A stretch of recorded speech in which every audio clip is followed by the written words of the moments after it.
heard about DULA first from Dawn Mora, who was a friend of Jeannie's, the composer, and they said that they were going to do a little workshop of it in kind of a class setting. And Dominic Massimi, they also asked me, and I was like, oh, okay, well, I actually have I'm pretty busy this summer, but let me listen to the music and see if it's a project kind of worth working on. And as soon as I heard the demo, I was actually kind of hooked. I was like, wow, this is actually really not only impressive, but so many scores that that are written that haven't seen the light of day yet. There's usually a good reason why. And with this one, I was like, oh no, this just needs to be done. This needs to get out there.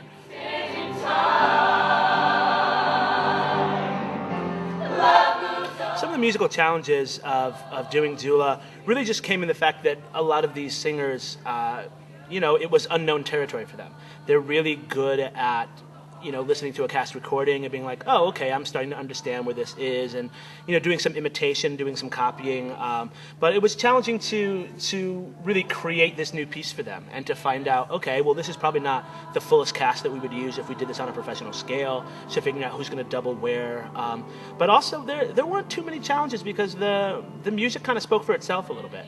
There's a lot of shows you kind of take on as music director and you have to do so many different adjustments to clean things up or to be like, well, this is just not going to work, or this is just not going to work. And the good thing was, this was a very complete score when we started, so we were just able to kind of take it down.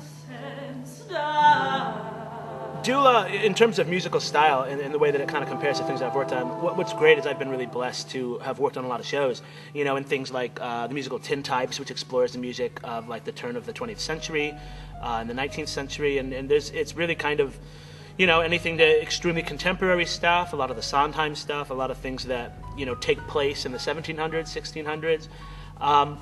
And so what was great about DULA is that it had a contemporary feel to it. You understood that this is written by a contemporary voice, but there still was a sense of timelessness about it that, and that's one of the great things about scores is that you have these songs, and then when they get orchestrated, you get more of a feel of oh, well, let's put kind of a military snare drum in here.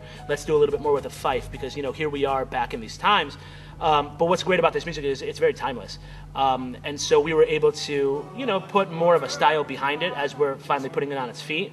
But it's pretty great to know that it can adapt to a real orchestration that makes it certainly much more Civil War era.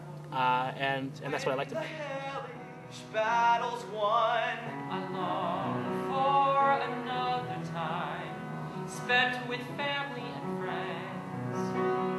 What gets me through the night and through the fight is the hope.